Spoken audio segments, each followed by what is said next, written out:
Shalom saudaraku. Apakah saudara benar-benar mengenal Yesus? Ataukah saudara hanya merasa mengenal? Banyak orang percaya merasa mengenal Tuhan, tapi mereka sebenarnya tidak mengenal Dia. Banyak orang Kristen menggunakan atribut-atribut keagamaan dimanapun dia ada. Tapi penggunaan atribut keagamaan tidak pernah menunjukkan bahwa kita mengenal Dia. Bahkan pengetahuan kita tentang kitab suci, pengetahuan kita tentang Tuhan tidak menjadi ukuran kita mengenal Dia. Melakukan pekerjaan Tuhan, bahkan melayani Tuhan, tidak memberi jaminan bahwa kita betul-betul mengenal Dia. Paulus dalam Filipi pasal 3 memberikan penjelasan bagaimana dia mengenal Tuhan. Dalam ayat 7 Paulus berkata, dalam ayat 8 Paulus berkata, segala sesuatu kuanggap rugi, bahkan menurut dia itu sampah, ketika dia mengenal Tuhan. Karena itu dalam ayat 10 Paulus berkata, yang ku kehendaki ialah mengenal Dia. Yang paling utama dalam hidup Paulus menurut Paulus adalah pengenalan dia akan Tuhan. Dan waktu dia mengenal, Alkitab berkata, Paulus menulis, aku melupakan apa yang ada di belakangku, aku mengarahkan diri kepada apa yang di depanku, dan berlari kepada tujuan yang ditetapkan Tuhan kepadaku. Waktu kita mengenal Tuhan, fokus kita akan berubah dari diri sendiri kepada Tuhan, kepada apa yang Tuhan mau, bahkan kepada sorga yang Tuhan sediakan buat kita. Lalu apa artinya mengenal Tuhan? Yang pertama, mengenal Tuhan tidak sama dengan mengetahui tentang Tuhan.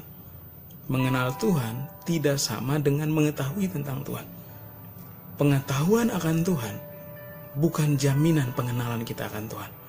Sebanyak apapun pengetahuan kita tentang Tuhan, tidak memberi jaminan bahwa kita mengenal. Itu menjadi acuan, itu menjadi dasar bagi pengenalan, tapi bukan pengenalan yang sesungguhnya. Kita bisa tahu Tuhan dari literatur, dari kitab suci, ataupun dari media sosial. Tapi untuk mengetahui Dia, seseorang juga tidak harus jadi Kristen. Karena itu mengetahui tentang Tuhan tidak pernah berbanding lurus dengan pengenalan kita akan Dia.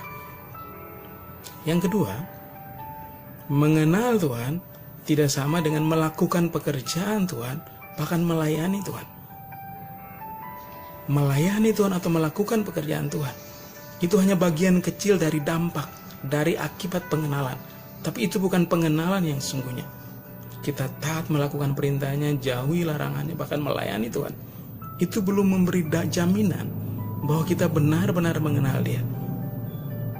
Kalau begitu apa artinya mengenal Tuhan? Mengenal Tuhan berarti menikmati dan merasakan Tuhan.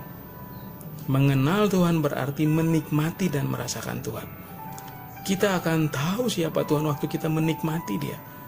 Kita akan mengerti siapa Dia waktu kita merasakan Dia. Saya suka wafer. Dan walaupun mata saya ditutup dengan kain ukuran 10 cm, 20 cm, tapi waktu saya raba, waktu saya makan, saya tahu ini wafer. Kenapa? Karena saya merasakan, menikmati. Lalu bagaimana saya bisa tahu? Karena sering. Jadi mengenal Tuhan itu merasakan dan menikmati. Bagaimana kita bisa merasakan dan menikmati Dia? Maka kita harus punya apa? Hubungan yang intim dengan Tuhan. Kita harus punya kedekatan hubungan. Harus punya interpersonal relationship. Hubungan pribadi. Hubungan pribadi yang kontinu, yang membangun pengenalan akan Dia, yang membuat kita bisa menikmati Dia, merasakan Dia di segala tempat, di segala waktu, bahkan dalam segala keadaan. Bapak Ibu Saudara, hak paling istimewa orang percaya adalah komunikasi dengan Tuhan, membangun hubungan pribadi dengan sorga 24 jam di dalam Kristus. Banyak orang berusaha melakukan ini, tapi hanya orang-orang di dalam Kristus yang punya akses 24 jam untuk berjumpa dengan Bapa. Karena itu mulailah hari ini bangun kedekatanmu, hubungan pribadimu dengan Tuhan. Hubungan komunal bersama komunitas di gereja atau di persekutuan-persekutuan, jangan sampai menggantikan hubungan pribadi kita dengan Tuhan.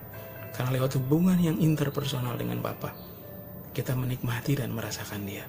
Kita mengenal Dia secara pribadi.